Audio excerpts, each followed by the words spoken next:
let's try and do this in one go. All right. Hello and welcome to Slash Dupe, the mysterious movie peaching... Oh no, I said peaching. All right, run it back. At least it happened at the start. Run it back. Okay. Hello and welcome to Slash Dupe, the mysterious movie pitching podcast with a twist. Now, normally each member of the podcast is given the same movie and TV title, some time to prepare, and they come to the table with their own unique take on the title, but today is different. We would normally be continuing our late summer trend. We did a handful of events such as Father's Day and the solstice in summer, and we did our own sort of Slash Dupe take on that. But it was the Olympic closing ceremony of the day of recording this. Yes. And we have decided to do a very special honour and respect. I mean, Japan has such a history of film, a rich history of film. Many of the films subsequently sort of co-opted as westerns, for example, so they're very sort of trend-setting. And if you look at something like The Seven Samurai, it very much plays like almost like Pirates of the Caribbean. It has this real modern sort of blockbuster feel, even though it's ancient and black and white. So with that in mind, Japan, obviously the host of the 2020/2021 Olympics, we have decided to do an unusual mashup for today's episode. So stick with us, because the voice you would have heard earlier on is Ryan. Hello, Ryan. You're joining me today. Yeah, How are you doing? Good. Watched the closing ceremony today. It was, I'd say, it wasn't as fantastical as when Rio handed over to Japan. You know, the Prime Minister didn't come out of a green Mario tube dressed like Mario, like he did back in Rio. But, it was a fantastic sort of, you saw imagery of Paris, which is going to be the next venue for the 2024 Olympics. And you saw everyone partying around there, and they had like the jets came round, and, and Macron was at the top of gave a little lovely speech at the top of the Eiffel Tower. They were supposed to have a flag that was the size of a football pitch, the world's biggest flag. And they were supposed to fly it off of the Eiffel Tower, but the weather wasn't good enough. Well, thankfully, the weather for us is fine indoors. But the storm cloud above our heads today is that Dan De Cruz, our family member and co-host, is not here today. He is working, and he's actually getting paid for it. So it's very different to forcing him to attend this podcast like we normally do. Yep. Press gang him into attending, because he's very, very busy putting food on the table for his family. And I talked to Ryan. I pitched to Ryan that we should maybe do an episode about Dan and all of his myriad excuses that a real adult has in their family and life and jobs and other things. Ryan said that would be too harsh, so I think he's right. And instead, we've decided to bring. We may yet do that in the future. Yeah, depends how nicely he cuts this episode. If he does, if he does a really bad job on it, then we'll do a nasty episode. Yeah, exactly. Episode. Just because, when the bigger kids are not here, we get to. And then we'll cut that one, and it will sound really awful, but it will be like us being like. But we'll act like we loved it. Yeah, we'll act like it's the best. Yeah. So part of the excitement of today's episode, what the reason why we want to bring you a slightly unhinged sort of dual focus, because it's just the two of us, is that we wanted to take the titles of a Japanese set film or a Japanese led or made film, and a sports or Olympic based film. So we'll use our spinners today, Ryan, won't we? And we'll spin in a Japanese film, the first half of a Japanese film title first, and then you will spin in a sports film title. Yeah, specifically focused around or have some kind of element relating to the Olympics in them is the sort of sports film. So you're not getting like a Moneyball or Ryan racks his brain. What's that one with the blind side Rudy. And things like that? Rudy, or, yeah. Friday Night Lights, etc. Yeah, so it has some kind of... I don't know if the Japanese ones do or not, but at least the sports films specifically... Oh, no. The Japanese ones are both a combination of authentic and classic and wonderful Japanese films, and films set in Japan. Cool. So and it's almost you know, nice and intrinsic about the way that they actually approach the Olympics as well. Like, one of the things I loved about it was when all the countries were parading out in the opening ceremony, they used video game soundtracks as they were all coming out. So, like, I can't remember who it was, but someone came out to the da da da da da da da da from Final Fantasy, and I was like, yeah, I know that. Cool. So, you know, it's almost like that mix coming in there. Yeah, that's awesome. What we're going to do is we're going to just crack through these and just bring you our takes immediately. We might give you a little bit of framing because sometimes the titles can be a little bit unusual just on their own. But hopefully we're going to do 6 and 6. Let's see if that actually holds. If we're any good, we enjoy it and it lasts long enough.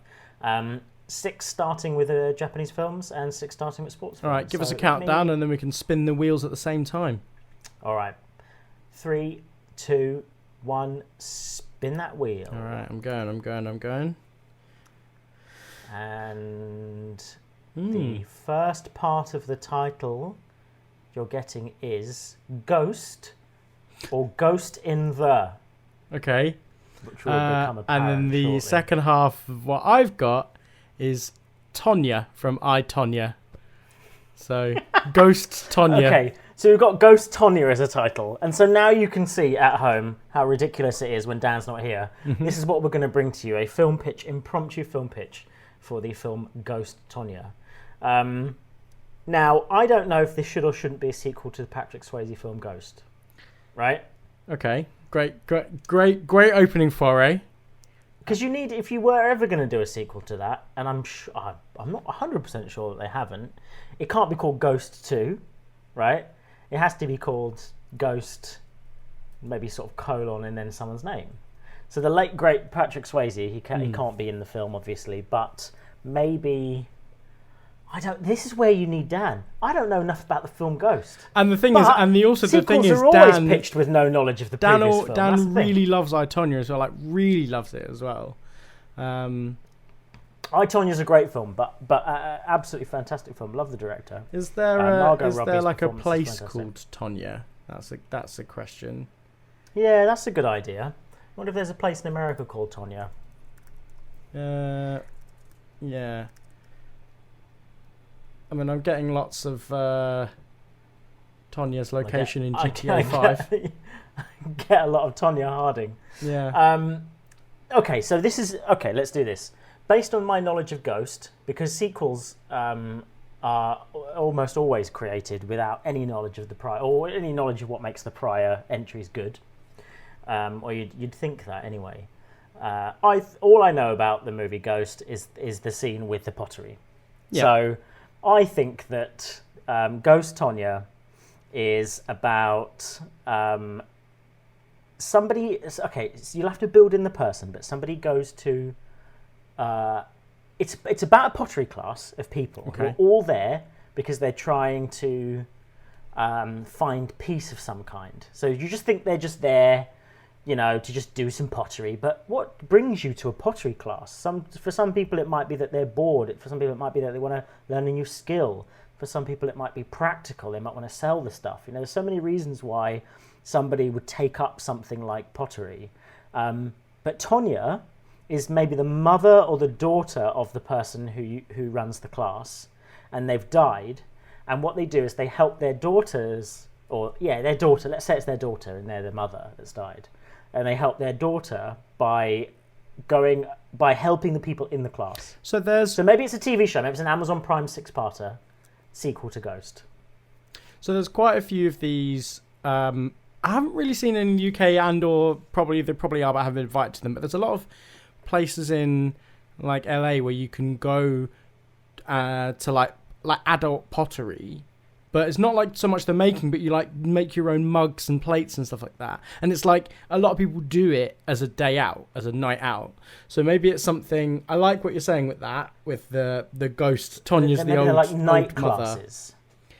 So it's sort of like a night classes where you can also incorporate it in that some people sometimes go there as like a sort of. They've been gifted the day, or it's like part of like a stag do or a hen do or something. You know what I mean? Like is it like maybe it's a converging point? So like there's like as you said, there's two almost like a book of life sort of thing. and there's two sides of it, right? Like the pottery place is a vessel for the living and the dead people for the dead people to see how the living people are doing. So they get to watch them make the pottery, and they sort of sit the other side of the table to They get to inform the pottery almost as well. Yeah, so but they don't. But it's not as sexual as Ghost. No, you know? No, but it's more like they're guiding the piece of art or pottery to be the object that they need in their lives at that time. It's that, and so there'll be a candle holder for their romantic other. So it's like they're looking at the color palette, and they're like, "Oh, I don't know what I should paint this in," and then one of them just vibrates slightly, as if something's been dropped in it. Like the purple vibrates, and they go, "Oh, I might and then do some purple." After all of these people go home for the evening, the ghosts reside there. That's almost like their version of a bar. Yes, exactly. Or like I was going to say, it's almost like their version of like a sort of self-help group or something. Like all these, wayward ghosts. What did you learn about? Oh, I learned that my daughter's, she got her doctorate, and now she's like a surgeon that does like all this sort of stuff, and like I'm so proud of her or whatever. So there's there's this element of sort of people maybe still watching over us or something. Yeah, and that they have the ability to be proud of the successes that we've created, no matter how small they are, and realize what those could be. Yeah, I think that's a good idea. Right, I'm happy with Ghost Tonya. I'm good with Ghost Tonya too. All right. Right, you ready to spin the wheel? Yep. Spinning now. Right, the second title is gonna be... it's a simple one. It missed a ridiculous one. It's Your. It's just Your, as in Your. And mine was the famous running film Chariots of Fire. So we've got Your of Fire. Okay, well then so we've got the of Fire from the Chariots of Fire. Yep. As the sort of suffix, if you like, or the second half. Your, it's initially from Your Name, by the way. I don't want to give away what we might have in the second half potentially to come out. But Your Name would have been what it initially is. So do you want to say Your of Fire as in YOU apostrophe? Well, maybe we can spell like Your sounds like an Icelandic name to me. Right? Okay. Or like a Scandinavian name to me, isn't it? Okay. Your of Fire. Okay. And it's a sort of cashing in on the love of Norse mythology. It's like I don't know. I'm normally quite up on my mythology, but I don't know if there's a Prometheus equivalent in Norse mythology. So could be something, and it's like that. Like they get an ability. What was that really like rubbish superhero film with Alex Pettifer in it? Oh man. Not Percy. No, it wasn't Percy Jackson. No, I Am Number 4. Yeah, but you know how like that had like at the tail end of it had like quite a cool concept, wasn't it? Like there are other people, and like it's that sort of thing. And yeah, either that or or we go on a massive tangent, and it's a disco film, and it's like sort of like You're of Fire because your moves are so good. Listen, I do like that. And I'm sure if Dan was here, he would pull us in that direction. But I think it should be a superhero film about Firestarter set in the Viking era. So it's like the TV show Vikings on Amazon Prime, with a lead character called Yor, and he has an ability to start fire. And it's like, when do you use this power? When do you not use this power in a land where you might be killed? For having or this treated like a martyr power. As well. Yeah, or like a god, you mean? Yeah, like a god, yeah. Mm. I'm going to Google, is there a Norse god of fire? I'm sure there will be. Yeah, it's amazing that you think you have good Norse mythology knowledge. Also, like Prometheus, Loki is considered a god of fire. Interesting. I like Your of Fire. I like the idea of just basically just pitching to the studio, it's the Vikings, it's Vikings with superpowers. It's like that. They're all over that. Yeah, they'll already greenlight that because it's at the end of it. You meet someone who's like another power, and then it's like, oh damn, he can part the water like Moses did, and then and then that's how they move their ships from place to place and stuff like that. So it's like a whole Viking that's the polar opposite of what you need to move a ship with. You need, if you parted the water, a ship would quite literally go nowhere. Yeah, well, but like that's it right at the end. Like they're escaping on the ship, and he parts the water, and then he parts the water, and they don't go anywhere. And that's you see like the hooded figure, because they haven't cast the person yet. So it's just the hooded figure on the beach, season, separating the water. It has to be Michael Sheen, doesn't it? Anyway, right, okay. I think that's done. I think let's leave that in the minds of the cool. Of nice, the viewers, nice quick fire listeners. Big quick fire one that one was. Right, you ready to roll the third of 6, beginning with sports and ending, beginning with Japanese titles and ending I've got with it. Sports. Let me know what the beginning of it is. Interesting. So we're going to start with. So there's a film that I absolutely adored. I saw it at the Sitges Film Festival, and I thought it was a serious film, by the way, and did not expect it to. It's the sort of film that you cannot walk out halfway through, because it's part of the way it is to come across the way it does, and that's One Cut of the Dead. So we have got One Cut or One Cut of. I think we'll need the of, and the one that I picked was Race. So we've got One Cut of Race. Oh, I don't know. Like One Cut Race sounds like something to me. I don't know what the One Cut Race. You know, if you imagine that there's this thing called I like it. One Cut Race is good. It is playing Tocker Race Driver years ago with you, Sean, on the PS2. It's where I first learnt the term mandatory, because I did a race. Pit stop. I did a race, and we did the whole thing, and we were like, man, we're winning this, and then we got DQ'd at the end, and I didn't understand why, and it's because we had to take at least one mandatory pit stop. Okay. So the One Cut Race is like you get 0 pit stops. 0 pit stops, 0 car restarts, 0 nothing. You have to literally run it to the end. You have to make sure that your fuel's balanced, and so like it's to do with a sort of, and maybe this is because I recently watched Le Mans, but it's sort of like that, like building a car to be able to do the race without stopping. Oh, I like that. Yeah, it's a particularly tight sort of journey, and it's notorious that a lot of cars don't make it to the end. Yeah. So you have to build a car that's robust enough to do this entire track. Yeah. Or point to point. So and just the right amount of fuel not to bog it down, just the right sort of tyres that won't blow but won't sort of the right weight and height of a driver, so it doesn't increase the weight in the car. That's the more serious side. I was thinking it'd be more like Speed Racer or Wacky Races, but you get in this entire like Paris Dakar style cartoon race, you have a chance to make one shortcut.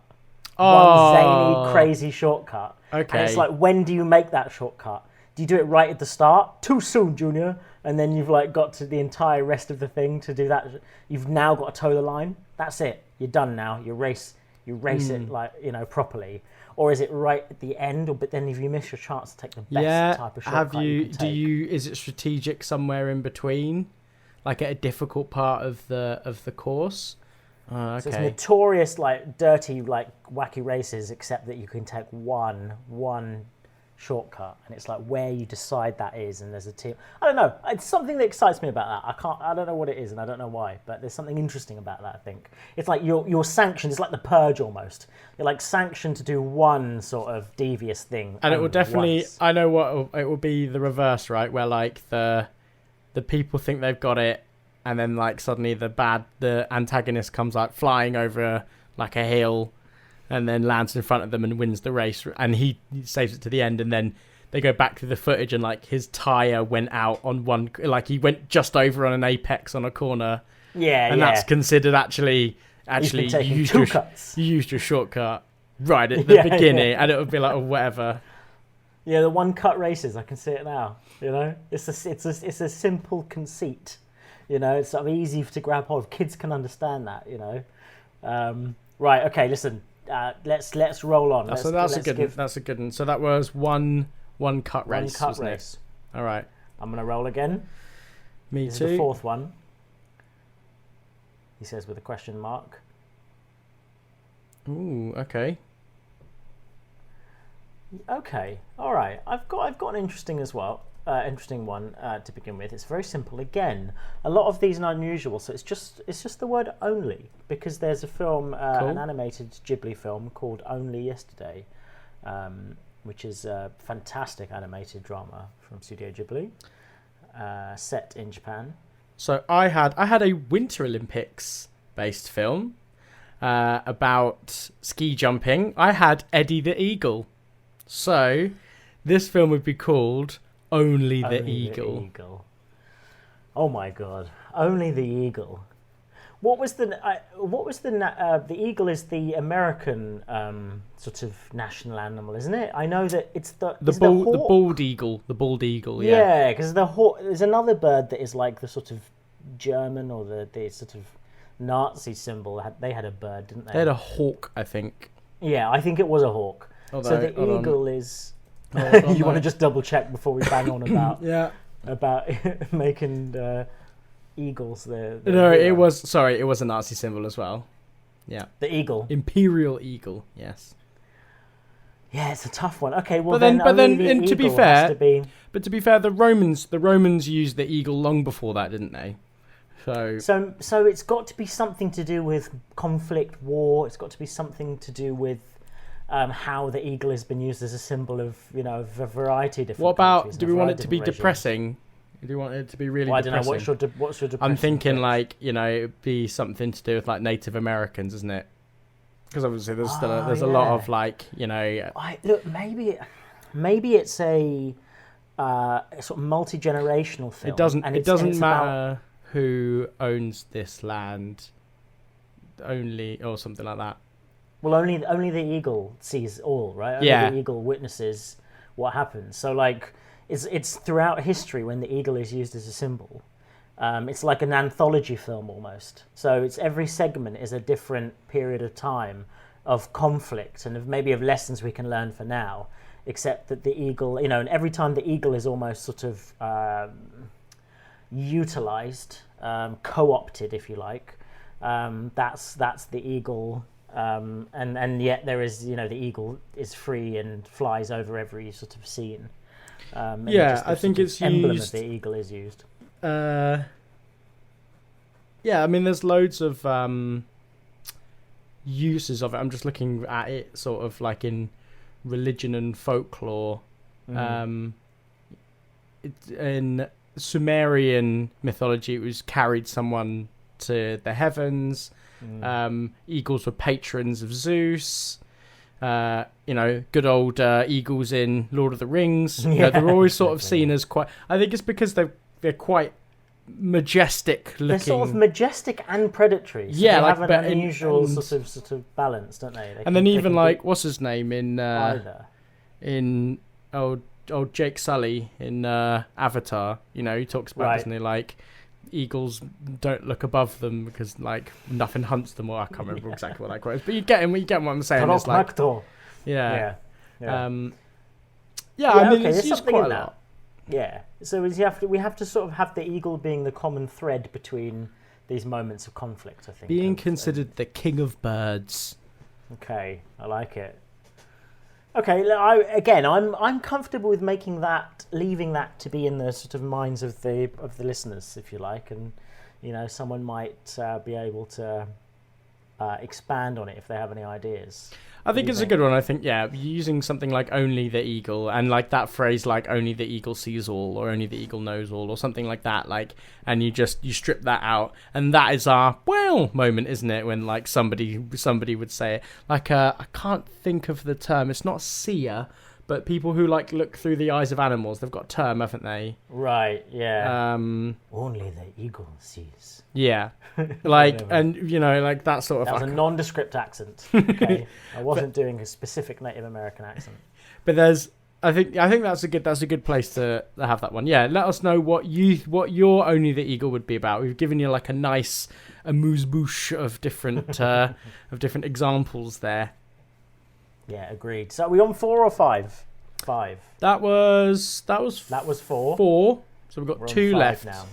This is number 5. Right, spin the wheel, Ryan. Obviously, if there's any of these films that I say that you're like, I don't know what that's about, you can we can go through that. Okay. So my the fifth of six, my Japanese starter for you is Battle. Now, most of you will probably already know that is normally finished off with Royale. Mm-hmm. Talk about Fortnite, are you? So, Battle. What have we got? Miracle. Battle Miracle. A baby that's born on a battlefield. Bang! There you go. Yeah. Well, what? Go on. All right. Give us some more. It's like bleak future wars. Conscription's a thing. But still fought in trenches for some reason because nuclear weapons were banned or whatever. Yeah.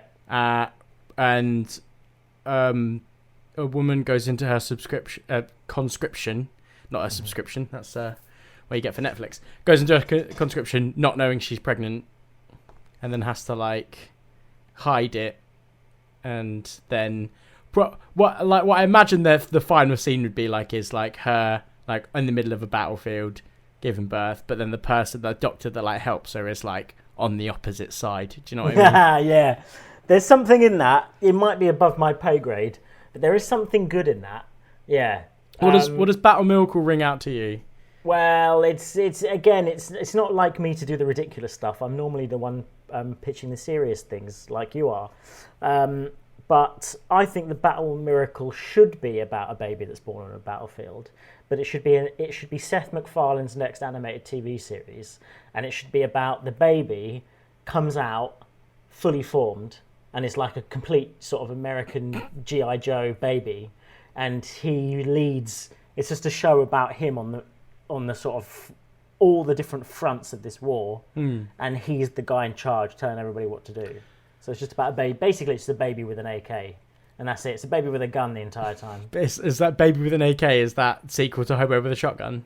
Yeah, exactly. What about something? So obviously, big fans of video games. One of the games that we really loved was Metal Gear Solid 2. Mm-hmm. And there was Fortune in that, wasn't there? And it just turned out that she had like a micro electromagnetic field around her, and that's why bullets would deflect away from her.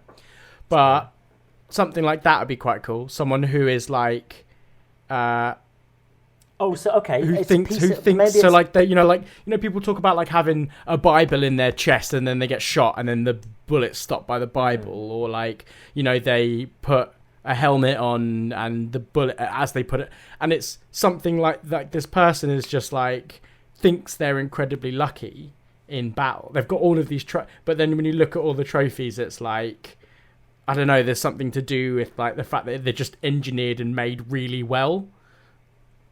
Yeah, well, maybe it is a piece of technology. Maybe the Battle Miracle, Battle Miracle is like a brand, and it makes this technology. I think it's cool to have a science fiction film where the technology is that it's something that can deflect bullets. And so it's like, with this technology that then gets rolled out, who does it get rolled out to? Then what happens when like the thugs and the sort of gangsters? Yeah, when it hits the black market, wearing this stuff. Yeah. What do the cops then escalate beyond that to try and combat that? Do they try and get ceramic bullets or something? I don't know. So like there is a piece of technology invented that is capable of spinning up, a magnetic force that can deflect a bullet. The Battle Miracle, piece of technology. I don't know. There's something interesting about that. And then you see that escalation, and then how does it change the face of skirmishes and conflicts? And I don't mean to be distasteful, but in the sort of like the Israel-Palestine, it's like which side would have this technology? The Battle Miracle, would it then change the face of some of the skirmishes that are occurring at the moment? I can't remember. I think it happens in Metal Gear Solid, but doesn't like a bullet deflect and then hit somebody else? Yeah, exactly. So what would that mean? Like if like say a president had it, and then the bullet deflected off them. Yeah. An assassination attempt bullet deflected off them and hit somebody else. Who's then liable for that? Is it the shooter? Is it the company for making this thing? Is it the president themselves? Where does that lie? So. Yeah, I think there's something in that, definitely. It would be an interesting question to ask, even if it was like an episode of Black Mirror or something, perhaps, rather than an entire film. To be fair, you could do, I'm going off piste here, but you could, it would be a really good idea to do an entire episode of Black Mirror based on who's liable for a death. And then you could go, is it the gun manufacturers? Is it let's call up Brooker. Let's call up Brooker and we'll pitch this to him. Let's wait till we get to that on our spinner. Right, okay. Last and final one of first Japanese, second sport. So I'll spin my spinner now. Let's see what we get. Oh, we've got a lovely classic one. There are some ones I wish had come up but didn't. But we've got a good classic one here. All right. So we have 7, and that is for the 7 Samurai. So we're starting with 7. And I had Full Out. So you've just got what the word. What was the film for that? Out. Oh, the film's called Full Out, is it? The film's called Full Out, which is about gymnastics. Ah, okay. It's a film about gymnastics. So we've got 7 Out. 7 Out. So that sounds like, okay, people who know me, and probably by now people who listen to the podcast and don't know me, know that I'm not particularly sporty or inclined to be interested in a lot of sport. When our dad comes to his birthday, doesn't he says, "Oh, I'm 40 not out," and all this sort of stuff. That's cricket. Right. So does 7 out? Can that mean something? Can that mean... In cricket? So potentially you've got 6 balls to an over, right? And then you'd have the 7th ball, which is the beginning of the new over. So it's like that's when we're. So if you're 7 out, you could be out on the first ball of the new over. Yeah. Could that be? That's the dangerous one, right? Because you switch bowlers then, and and they've had time to learn you, and so it's about there's been a load of cricket films and stuff like that to do with spin bowlers and people who have done changed the game and brought different techniques and things like that. A lot of baseball films have done the same thing as well, like $1 Million Arm, for example. So, well, there's a film called The 7-Year Itch, yeah, featuring Marilyn Monroe, right? And it's a film that, it argues, or at least it's sort of jovially saying, that after 7 years of marriage, that's when the temptation starts to set in. Yeah. So, is there some kind of thing where we can have a wife and husband and wife on opposite teams of it can even be? Well, you can have high drama in low stakes. It can be a friendly match, right? It doesn't even have to be about sport. So here's the thing: 7 Out, you made a fair point about 7-Year Itch, right? Maybe it's the sequel to 7-Year Itch, where this person and sort of it's a mix between 7-Year Itch and Hall Pass, So it's after 7 years, you get the opportunity to call it like a reverse Kramer versus Kramer. It's like, do you know what I mean? If you do it at the 7-year point, it's no legal ramifications, nothing like this. Like that's your seven out. And yeah, or maybe we even have if it is a sequel to 7-Year Itch, maybe it's I don't know. Maybe it's that. Would we?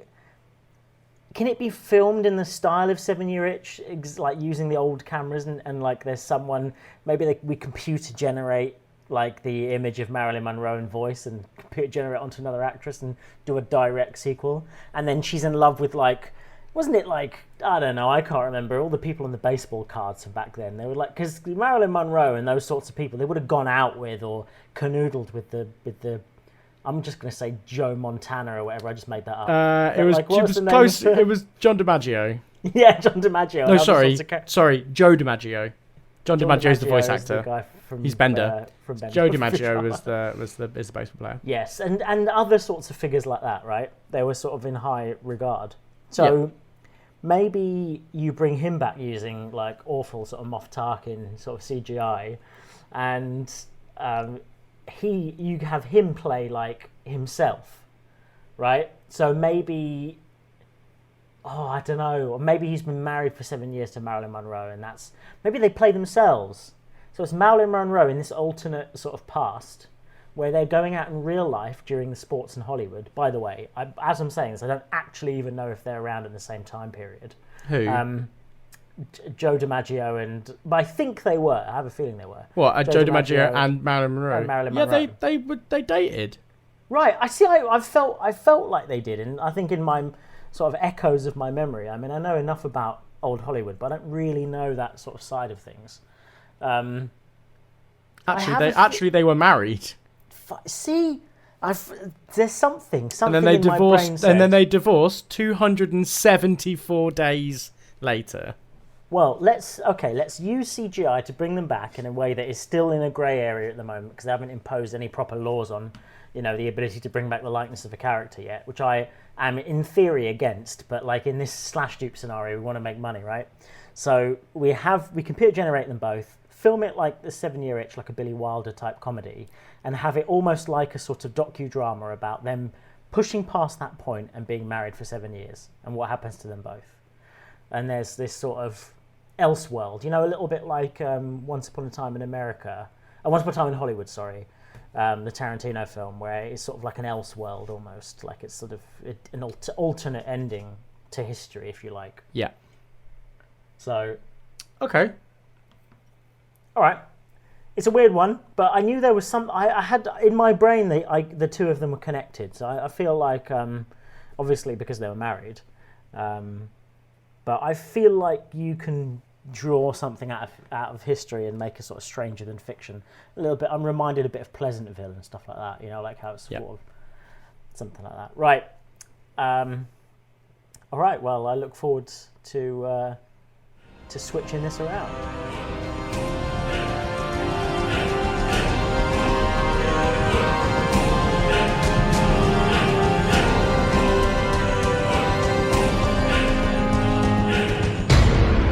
Right, thanks for joining us. We are taking a look at, in reverence and respect to the recent Tokyo 2020 Olympics, we are doing our slash dupe thing and we're smashing together one half of a title of a Japanese film and one half of a title of a sports or Olympic-based film.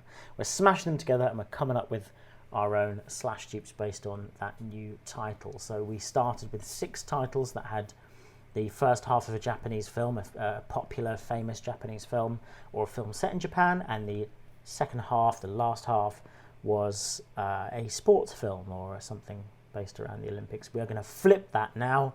So we're going to spin the spinners, and we're going to start with a sports film title and end with a Japanese film title. Interesting. So I've gone for. I'm happy with this. This is a documentary that's been quite prevalent in the way one of the countries has been seen by the Olympics. It's Icarus, which we know is about the Russian doping scandals for the Olympic. Oh, okay. So is it fairly recently released then? Yeah. So I believe I can't remember if it was the Olympics in Rio or this one, but Russia are not allowed to compete, and the company of Russia.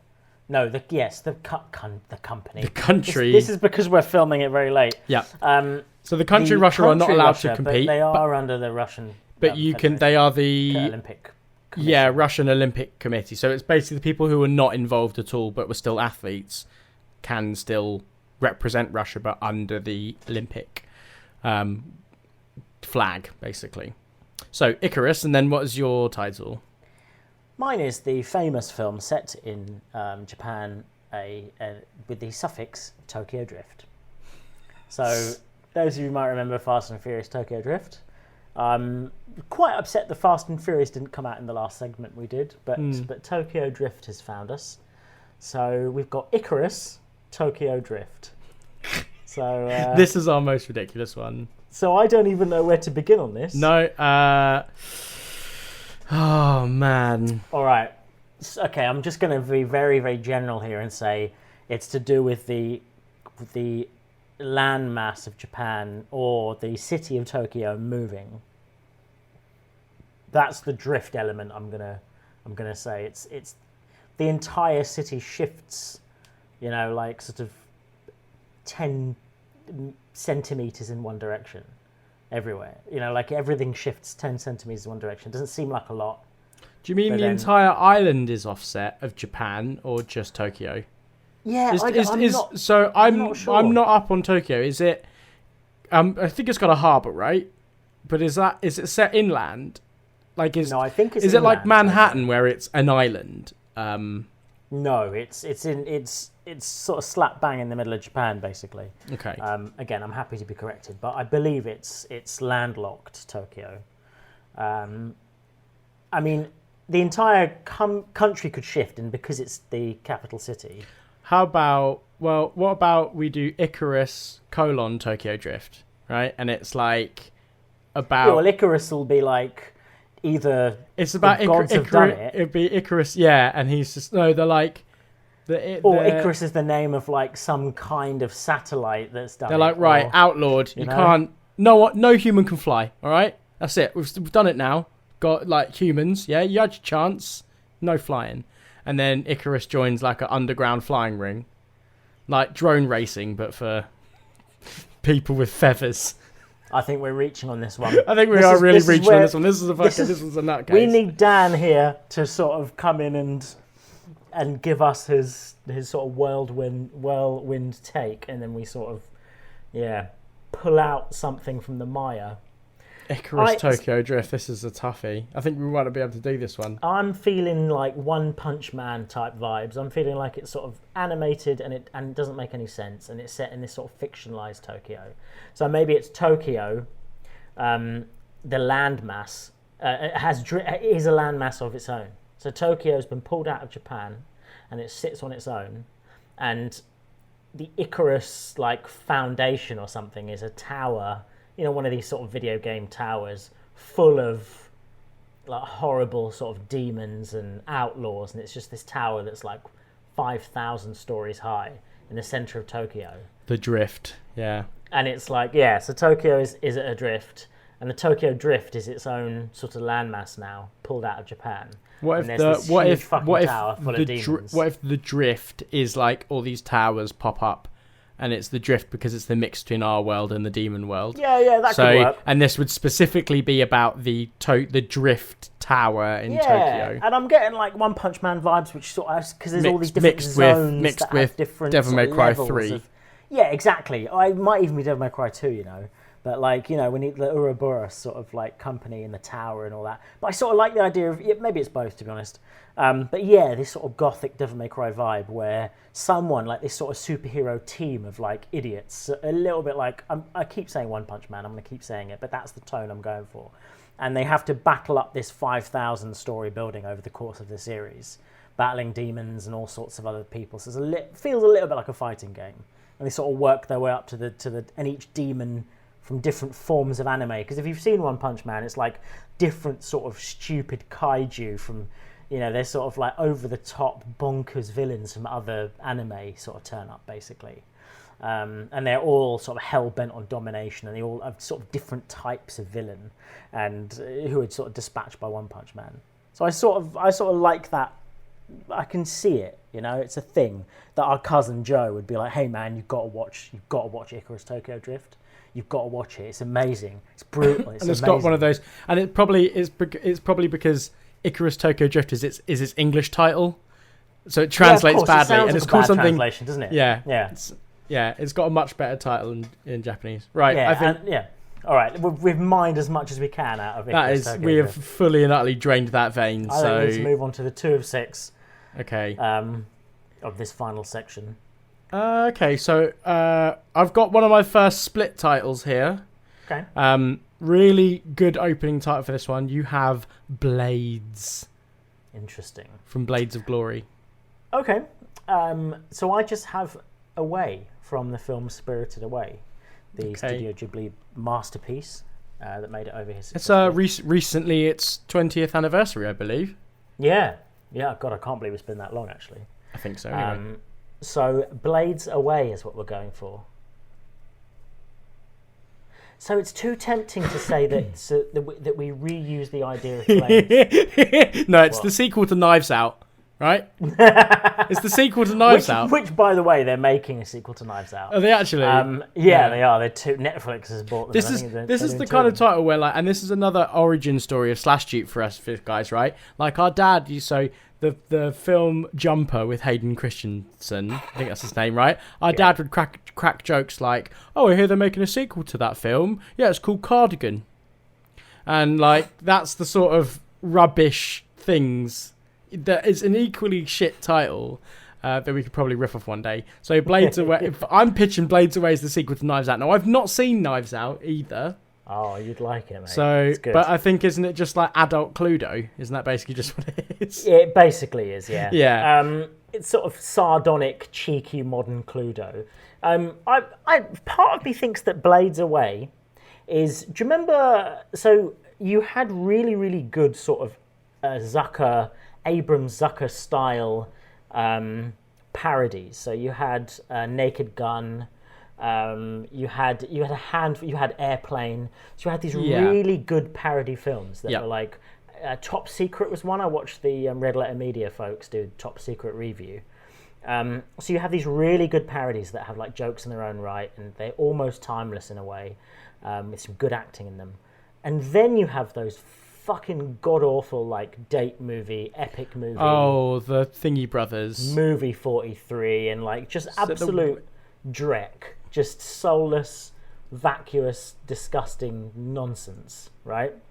I think that Blades Away is that, but for Knives Out. So like in the way that Scary Movie was to Scream and stuff like that. Yeah. And okay.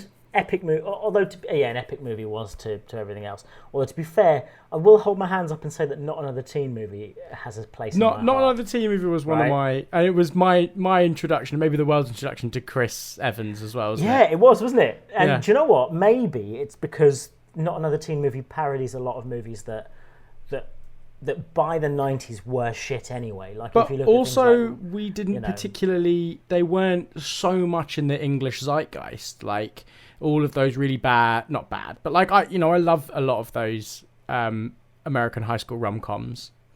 Again, but you sort of enjoy them because they're gross out, because they're a bit stupid. Whereas something like something like Scream to Scary Movie is that, like, Scream actually had some. In fact, Scream, ironically, was a bit of a parody anyway in itself. Yeah, it was, wasn't it? And also it had some good scares in it. So I suppose, like, by the time those parody movies came out, they couldn't do something like that justice. Whereas Not Another Teen Movie, maybe it's aged badly, because I watched Kevin and Perry Go Large the other day, and that was bad. I can imagine it probably has aged badly. So okay, let's not wax lyrical about it in case it's absolutely awful. Blades Away is the sort of parody. epic parody movie of Knives Out. But then, so who's going to be the lead instead of Daniel Craig? Who's going to be the guy that is supposed to be this sort of parody Daniel Craig? I don't know who'd be willing to stoop that low, really. Yeah, it's got to be someone who's definitely scraping the barrel. Do you know what? I mean, Rob Riggle would make an appearance in it. Yeah, but he so would wouldn't, John Travolta. He would make an appearance in it. But that'd be it. Like, I think Rob Riggle would definitely be in it. Yeah, but I don't think he'd be the main character. It would be some like unknown trying to make his first. Yeah, some unknown who has like a big sort of like pug face and jug ears. It would be some. No, I'm not saying that's what Craig looks like. It would be some like. That's what they would. It would be some like TikTok kid who's trying to get into acting. Yeah, it would be horrendous. Yeah, let anyone who's seen Knives Out, we'll just leave you with that. The idea of the people who did Date Movie and Movie 43 doing a parody of Knives Out. Yeah, I'm happy with that. All right. Right. I'll spin you up the next beginning title. Oh, it's a hard hitter. It's a big hard hitter. Gone. Munich. Okay, interesting. Munich, of course, yeah. Munich, a fantastic Spielberg film. Yeah. Like, just dynamite, man. Like, just really different to the sort of stuff he was doing at the time. And yeah. And very obviously, based around the tragedy that happened at the Olympics there in Munich. But a lot of the film doesn't take place at the Olympics, but it's still spawned from. It's the fallout, isn't it? It's supposed to be the follow-up actions of the sort of clandestine groups that went after the people who spearheaded the terrorist attacks. Absolutely amazing film. I have a very, very different film, and I have the controversial but lovable Isle of Dogs by Wes Anderson. Okay. Very much co-opting Japanese culture, but in a way that I believe that Wes Anderson is an absolute lover of other cultures. You know, he did Darjeeling Limited and stuff. Absolutely, you know, he's a real fan of Japanese culture as well. And so therefore made a film about an animated film about talking dogs, and is very sort of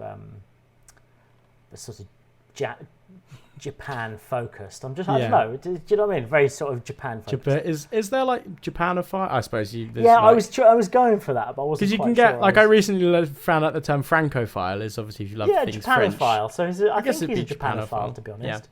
And it was controversial, I think, because people thought he was maybe sort of I don't know. So we're going with Munich of dogs? I was just thinking Munich dogs. Munich dogs sounds like either dogs a band, could be a band, it could be... that's a great shout. I was thinking street thugs on the... That's what I was thinking, street thugs. I was thinking it would be something like high, whatever the German equivalent of high rises... You know, Top Boy, but set in Munich, Germany. And maybe let's combine them now because we haven't done that yet. So maybe music is their out. So like there are these like absolute like hardcore Munich sort of gangsters, and their way out is to form a metal band. And they get all their sort of anger and all of that. Because we see a lot of these films, you know, like we just watched We Are Lady Parts, didn't we? Which was just absolute dynamite. Yeah. And you see a lot of these films are like, with the exception of We Are Lady Parts, they usually form sort of indie bands and stuff, don't they? And they never really form like a hardcore metal band. And doesn't Germany have like a really, really sort of like big metal scene? Does that not have one of the biggest in the world? No, Finland. Finland has the biggest metal scene in the world, but it's more like with Germany, it's more like punk and hardcore. But you've got Wacken Festival that happens out there, which is like one of the biggest metal festivals. Actually, now I'm questioning myself. So you've basically got these. It is in Germany. Yes, it is. These absolute thugs, and their way out is to form a metal band. Yeah. And like play a gig at the top of their high rise or something. But it's like, but they play in all the bars that other bands are too scared to go in because they don't give a fuck. They'll bottle someone on stage because that's just, you know, they literally don't care. Like, so that's how they begin to get this following of hardcore people. Yeah. And then it sort of then spreads, and then they sort of get this reputation of being like their gigs are like violent, and then it sort of stems from that, and it's almost like that air of oppression.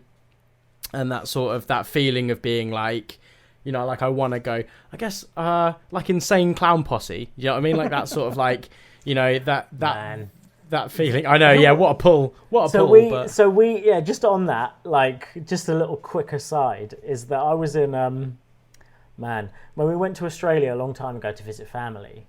And we had extended family there, and you know when you go and when you're young and you meet extended family and you're all the same age, they go hang out with this person. You're their age. Yeah. So I met up with this guy. He's a lovely guy. He's in our extended family. Can't remember his name, but I'm sure he'll remember. Wasn't Nicholas? Was it? No, it wasn't. But it was. I can't remember. But we got nice and smashed together. Probably. I think I was maybe just about old enough to drink, but we got absolutely smashed together, just drinking and chatting and just, you know, as you do. And then sort of really out of it, I'm trying to sleep on his couch while he slept, you know, on the other couch. And he was like, oh, do you mind if I just chuck some music on? I was like, yeah, no worries, man. Like, really hope, you know, just anything will be fine as long as it just takes my mind off the room spinning. And he put Insane Clown Posse on. And I'm desperately trying to sleep.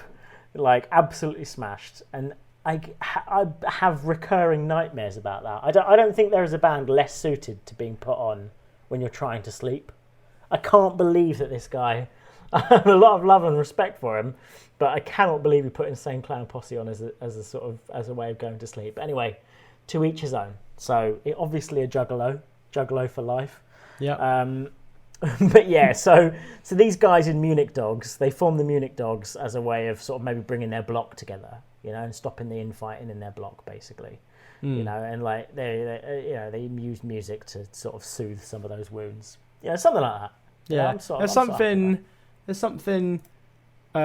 So here's something that I always love, right? Mosh pit etiquette. Yes. Which is a juxtaposition in itself. Which right? also would be a good title for a movie, but yeah. That's very true.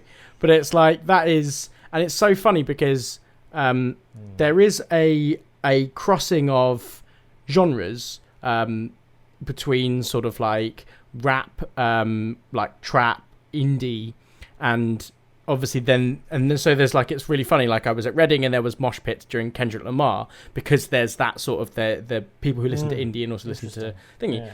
But what I noticed was that none of the indie kids had metal mosh pit etiquette.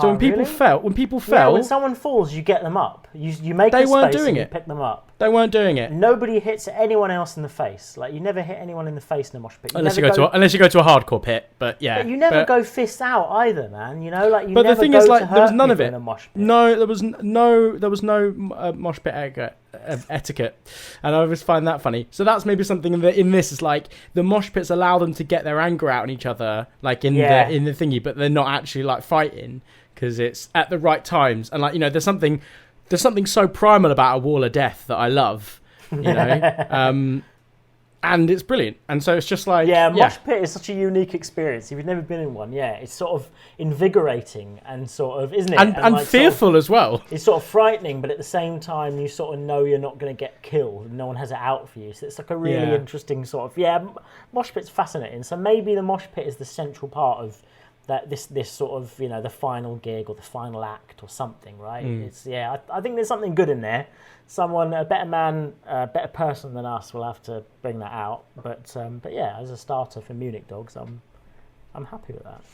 So are we on to the fourth or fifth one? I haven't been counting. We are on to the fourth one. I've been writing them down. So nice one. Right. We are on to the fourth one. Spinning my wheel. And we get potentially some iconography that is used in Japanese culture. I've got Foxcatcher. Interesting. Okay. So my one landed on. It's sort of basically landed at the centre of two of them.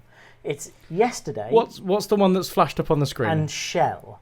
Well, which of the two do we think works with Foxcatcher? Foxcatcher Yesterday, Foxcatcher Shell. It's an unusual one, isn't it?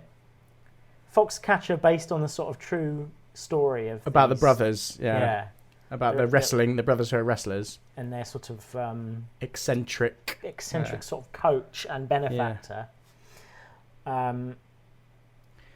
I'd say Foxcatcher Yesterday sounds like another badly translated title. Yeah, it also sounds like a prequel to Foxcatcher, but Foxcatcher Shell. The Foxcatcher Shell sounds interesting. Like it could be something. It could literally be a type of shell that you find on a beach. I think it should be a... so we're going with shell. Yeah, so I say that we're going for a sort of like a 70-year-old woman whose all of her friends have passed. All of her, they died young. She didn't have too many friends, but they were good friends.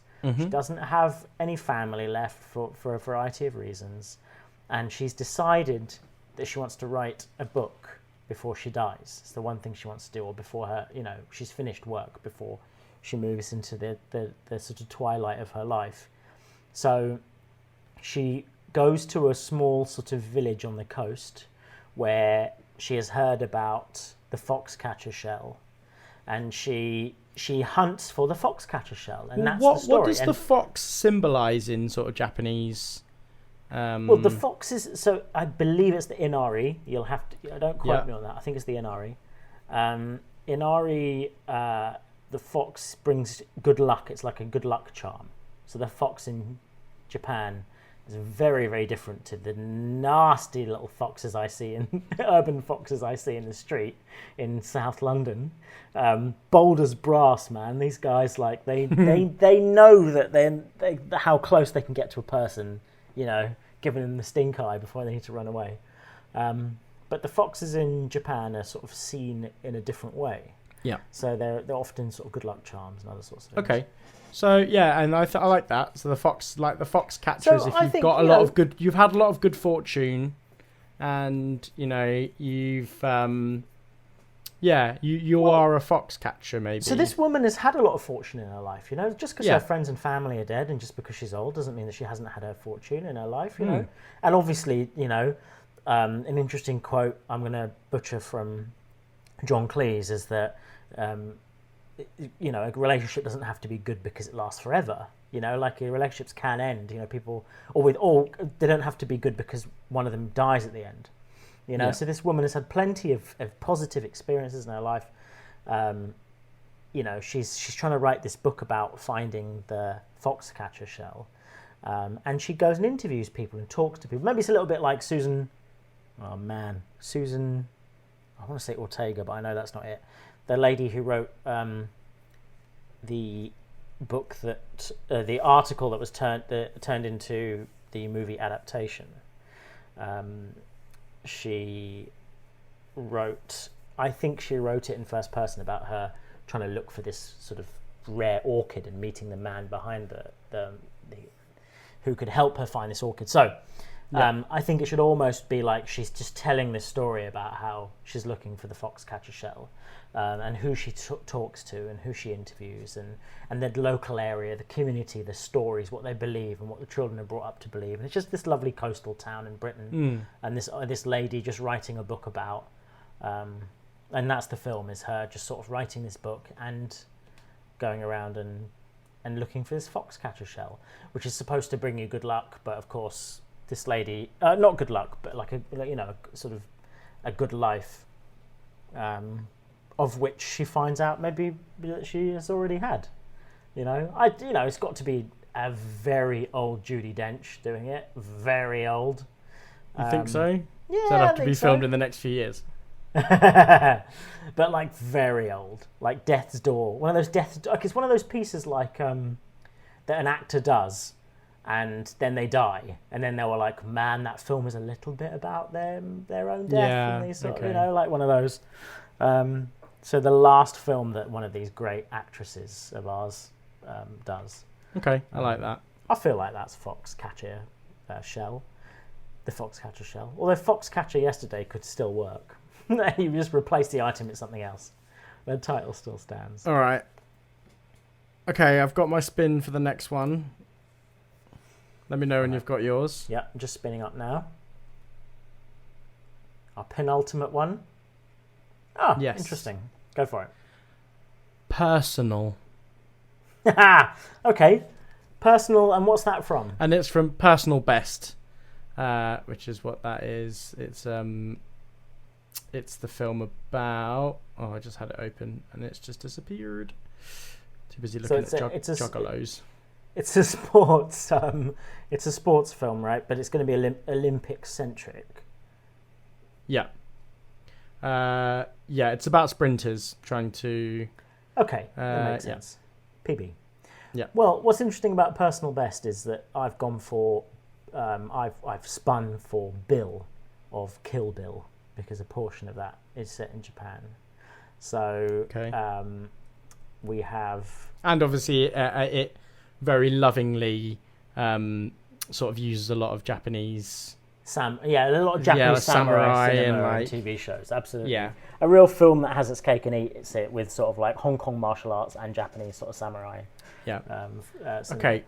2 ideas spring to mind on this one. One, prostitution, but like, prostitution or... Prostitution always springs to your mind, doesn't it? Always, yeah. I'm a horny guy. And then the other side of it is like a expenses scandal. And because everything for the expenses is just logged under personal. Like... Interesting, So it's like something in a company, in like a big company where they're they're getting audited or whatever, and they're discovering like what are all these things just labeled under personal. Obviously recently we had the witch Priti Patel talk about 75. I think it was 75,000 or. I don't care who you are, what political party you align with. She's an absolute witch. That so woman. it's 75,000 on eyebrows, on from an personal expenses account for eyebrows, I think. Maybe or maybe Look, that man, number is we're inflated. Asian. We know that's necessary. Of course, right? yeah. Eyebrows, arm hair, the lot. Yeah. So, but so for example, that sort of thing, like it's before, and like I know people who have worked at companies who have like snuck ridiculous things through their expense, holidays for their flights. Oh, for sure. But see, I think that personal bill, I think that as a concept is good, but it's called personal bill, and the personal bill is what leads them to the sort of overall sort of scandal. But it's going to be about something else. So like I can't remember the film with Russell Crowe, Gary Oldman, and it was about it was the Michael Mann film. I just can't remember the title of it, but it was about the cigarette company sort of scandal. Oh, the Philip Morris one. Yeah, it's called something like I know it's not called The Firm, but it's called something like that. I'm going to kick myself for not knowing. I don't know. I'm not sure, but I'm putting Michael Mann, Russell Crowe into. It's called The Insider, right? So it's about lots of other stuff, right? Yeah, the Brown and Williamson Tobacco Company, right? What about? I mean, kicking it. So there's that, but kicking it back to prostitution. Maybe not prostitution, but like escorting, right? So maybe we could, you've got no date for that wedding. Get your own personal bill. So, and it's like a company to do with sort of like trying to legitimize escorting. Well, okay, I think it should be about male escorting, yeah. And it's like you get your own personal bill, and they're all called Bill, and all the backstories are the same. They basically got like a script, like what's the word? Like no, yeah, you're right. No, it could be about like whether it's is it important to be more than skin deep. So all the bills look exactly how you want them to. So they look like different kinds of stunning men of different types of backgrounds, or and whatever. they all have an anonymous the same script. They're all consultants. Yeah, it's almost like consultants. What's it called? The oh man, I do not have. It's like a call center. At call centers, today. They all have those like scripts, don't they? And they literally can't deviate from them. Sorry, I've got a script. I have to say this. So when they're companions to these people, they're absolutely gorgeous. But when they say anything or do anything, they are just a complete sort of innocuous sort of vacuum. And then these bills start to sort of populate everywhere. They start to sort of become really popular. And then it's like for these people that hire the personal bills, do they just want something on their arm? Do these people want more to these bills? I love the idea that it's like it would be someone coming in they're day one becoming a bill, and so they like get in and they're in this like really like flush looking like office, and like they open up the lockers and they've all got the same black suits, they're all like shoes, like all the stuff. They're all doing like exactly the same workout, like. That sort of thing, like they're all... I think it should have a Stepford almost Wives, Stepford Wives, like vibe, dystopian right? sort of vibe. Yeah, for sure. Yeah. So it's almost like a sort of spiritual sequel to the Stepford Wives, but with these bills, and they all come out. You can call them anything, any variation.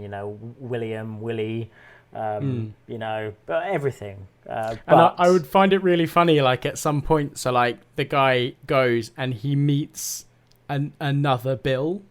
No, they should meet all the time. But when they meet, they just say the same conversation over and over again. Well, like what I was going to say is it would be funny if it's like he panics and he goes to the toilet, and then the other Bill comes in and he goes, "Dude, you didn't read the bill to bill. Like when we meet each other, we need to like be discussing these things." And it's like what happens if a Bill meets a Bill. And then they have these and it makes obviously it's conversation. This is for the new Bill. That's like that doesn't really know like what he's supposed to be doing. Yeah, that'd be the one, and it would be old what's his face. It would be old what's his face from Kingsman, wouldn't it? Well, you think Taron Egerton would be like the main Bill? Yeah, he'd be the new Yeah, that's Bill. good. That's good casting. Yeah, and I think the director will definitely be Alexander Payne, or no, who's the guy? It'd be Cameron Crowe, man. You know, the guy who did like most recent. I mean, obviously, like legendary filmmaker, but recently has done like 5 or 6 stinkers. Yeah, Isn't he? I think he just recently did the one where Matt Damon was shrunk down really small. So like, it's one of these perfect films for him. High concept, misses the mark. You know, sort of, is it a drama? Is it a comedy? Is it supposed to be a satire? You know, one of those sorts of things. Yeah, I'm all over that. Right, Personal Bill. Yeah, I like that. That was good. All right, and the last one, I've only got 2 choices. Okay. 2 choices y'all pull over the cart or. Are we going to tick over? Oh, we just ticked over. Yeah, same here. Just ticked over into I want to know what the original one was afterwards. What? Unbroken. Oh, okay, interesting. So Unbroken with Jack. It was based on a book, based on a true story. So I believe he was Olympic long distance runner who got conscripted, fights a shark in the water. Jack O'Connell. Yeah, that's it, mate. You're right, Jack O'Connell. Yeah, his ship gets shot down, right, and then he has to survive. Yeah. And then I believe it's directed by Angelina Jolie. I think part of me thinks that's who directed it. I think you're right. Interesting. Yes, you are. I have the Iron Man from Tetsuo the Iron Man, the Japanese film. So we have Unbroken the Iron Man, which does Unbroken Iron Man. Unbroken Iron Man. Yeah, exactly. I like that. What was the one that was going to tick over? By the way, what was the one that was? It would have been Cool from Cool Runnings. Okay, we would have got Cool Ronin then, because mine almost went into Ronin from 47 Ronin. That'd have been cool. Okay, so Unbroken Iron Man. It's sort of. I mean, like, I'm just gonna throw it out. This is clearly like It may not be like it would be a Marvel film. It would be like, that's one of the titles. Like, we've got Love and Thunder and stuff like that. You know, like Unbroken and then Iron Man below it. It would be like one of those ones. Yeah, it'll be like following on from an Iron Man film where Iron Man's defeated significantly. You know, maybe it's the next Iron Man where they reboot it and bring a new actor into it. So Unbroken Iron Man is like the next Marvel Phase 6. I want to say 6 because I think they're on Phase 5 now, aren't they? I think you're right. So they bring in a new Iron Man and they reboot it in their timeline that they're doing now. God knows what'll happen after the next 4 or 5 films. Mess with all the multiverse and stuff, I wonder if it's a mix of this, right? It's something like the Maze Runner, so like whoever is in the Iron Man moniker, whoever has the Iron Man moniker, because I know it's the currently in the comic books it's the girl from MIT whose name I cannot remember, and she's got the moniker of Iron Man. So it'd be whoever's got that. Fantastic idea. Yeah. So it'd be whoever's got that. They're basically like taken off planet for like a John Carter style entertainment thingy. They get like the heroes from all the worlds or whatever and de-suit them. So like, you know, what is it without the Iron Man suit? And obviously there's the joke. It's like in the film, it's like when he says like, without a suit, what are you? And he's like a billionaire philanthropist, like genius. Okay, I'm gonna go. Okay, can I take this and run with it? Is that all right? I don't want to cut you off, but I think you've got a fantastic foundation. So I think it should be, considering that they're messing with the multiverses, considering that the new Spider-Man film Far From Home is allegedly bringing in previous actors that played Spider-Man and other sorts of things, I have a feeling that in order to decide and discern who the next Iron Man actor for the MCU is, they have an entire film that is like, Maze Runner or like Hunger Games. You have this entire film that is like this planet-hopping sort of crazy competition from all the different multiverses. You pull all of the current Iron Mans in. Iron Mans? I don't know. Iron Peoples. Iron people. Iron Men doesn't work because they are Iron Mans. Anyway, this is whether it's mouses or mice, on the computer. That's the conversation. But you pull them all in, and they're populated by all of the actors that are currently touted to be Iron Man. So let's say there was a shortlist by Marvel of 15 actors that could be the new Iron Man. They're all fucking in it, all of them, including Tom Cruise, who was allegedly supposed to be Iron Man before Robert Downey Jr. got the part, right? So like there was a multiverse where, and there is rumors that that's going to come into the Spider-Man Far From Home. That Tom Cruise, by the way, is going to play a cameo as Iron Man. That's quite cool. Yeah. So I sort of love this idea of it being an entire film, and they all come in with their suits from their verses. You know, a little bit like Spider-Man Into the Spider-Verse. So they all come in with their own powers, and they all come in with their own sets of armor that is sort of they're used to sort of using with the challenges of their world, and they're put into this grand competition, this battle royale, if you like, battle royale of all the Iron Mans, and they sort of have to fight. I don't know. Take it from there. Give a pinch of Planet Hulk, a pinch of, you know. And I think the true. Yeah, and whoever wins is the Unbroken. Yeah, you are the Unbroken. So they all help each other, obviously. They're all good people, but yeah, only one surfaces as the Iron Man.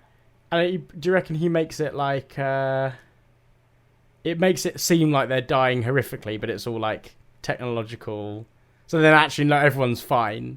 They would be removed in some way, a little bit like... the pruning stick from Loki, and I don't know. There's just some idea that they are removed from this thing. You don't know their fates, and their fates are, because maybe it is to do with.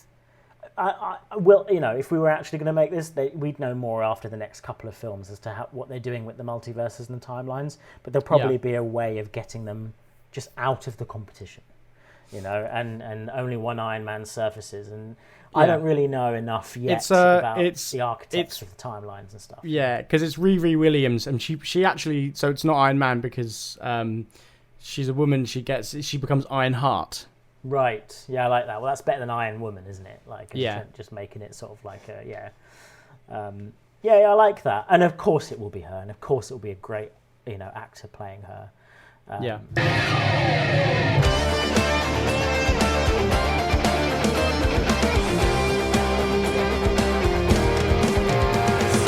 Okay, so that is so to run you back through the list of 12, we had Ghost Tonya, You're of Fire, sequel to Ghost, You're of Fire, which was the Viking style about creating fire, superhero Vikings, One Cut Race, which is a Paris Dakar style race where you can take one shortcut at any time.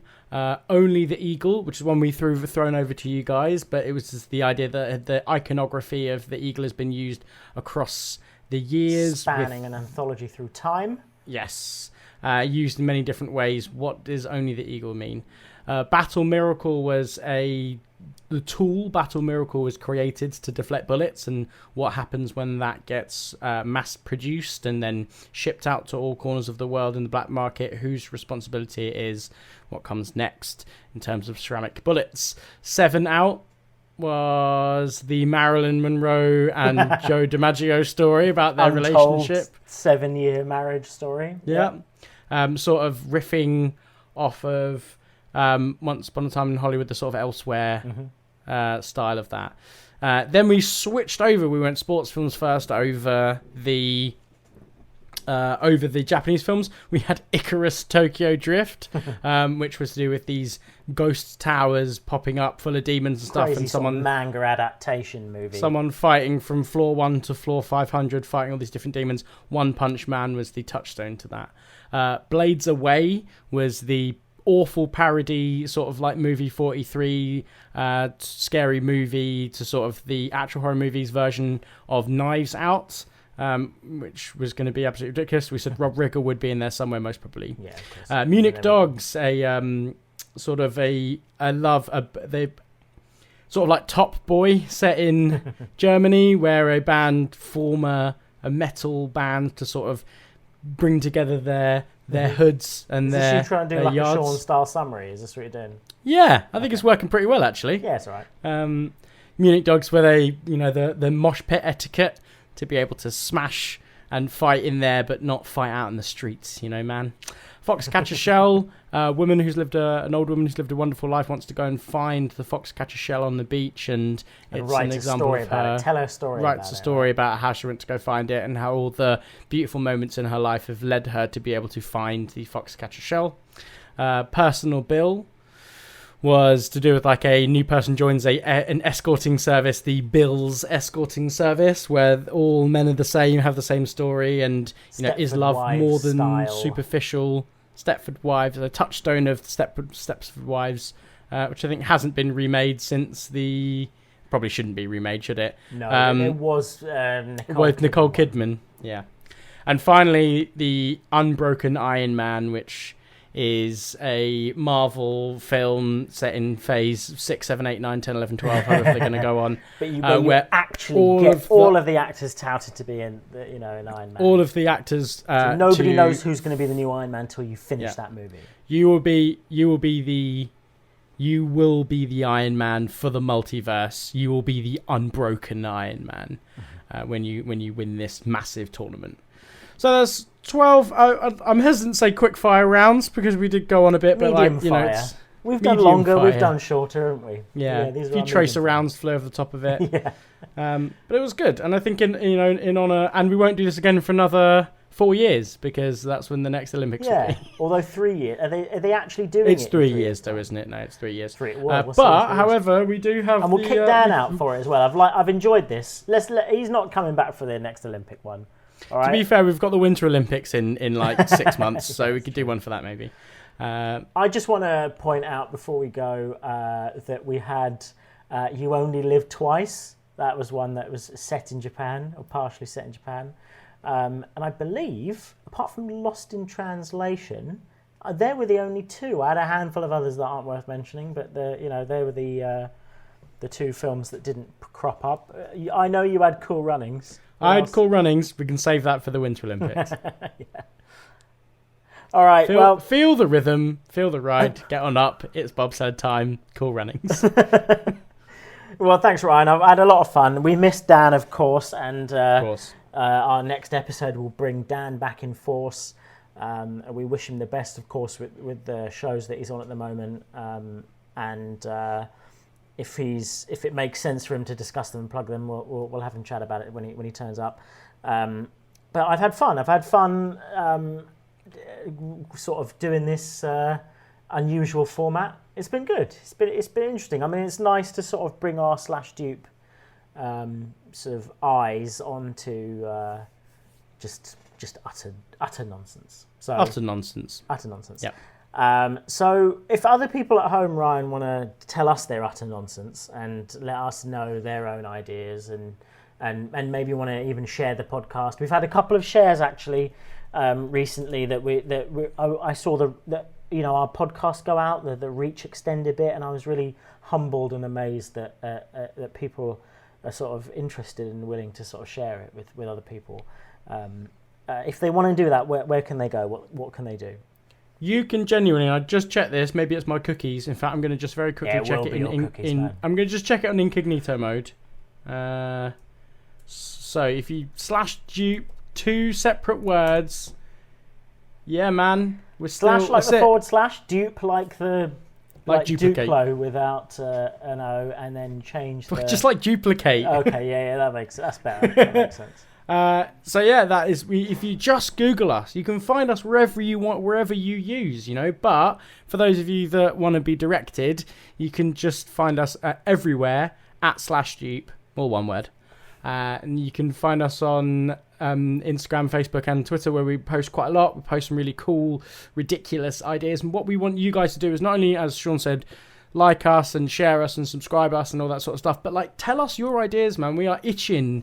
As we're getting into the final parts of season 1 and we're really trying to plan out season 2, we want to know all of your ideas and we want to make sure that we can get them in. We want to try and get this massive community of people coming up with dumb ideas, because there is nothing more fun, and we get people tell us all the time. I get so many of my friends go, I would have done this for that episode. Yeah, and tell me. We can't go on air and tell people your idea. We would much prefer you to tell us in the comments, share it, we'll forward it, we'll mention it and discuss it. But once it's out in the open, You know, people. Basically, we want to allow you to embarrass yourselves. We don't want to embarrass you. You know, and we sit here and embarrass ourselves with these quick fire ideas. And I know that people listening will have 5 ideas of their own for each one. You know. Because the imagination is such an amazing thing, and that's why we started. And even if it's, and listen, you guys have heard and seen Dan on this. He comes with one strap line, and that's it. So even if you go, you know, whatever battle miracle, about I don't know a cheese grater that makes its way into the earth. I don't know, but like that's to be fair, that's better than half the ideas Dan's come up with. That's better than the actual idea we came up for Battle Miracle. But that's you don't have to give us a full pitch. That could be it. Oh, I thought it should be about this, and that's enough for us, man. We love to hear your ideas. We want to just connect. We want to connect to you guys. We're very grateful that you listen to us, and there's obviously a reason, and we want to feel that from you. We want to sort of share in your enjoyment of this as well. So, yeah, thanks for that, Rye. And thanks for everyone at home for listening. We will see you soon. Thanks, everyone.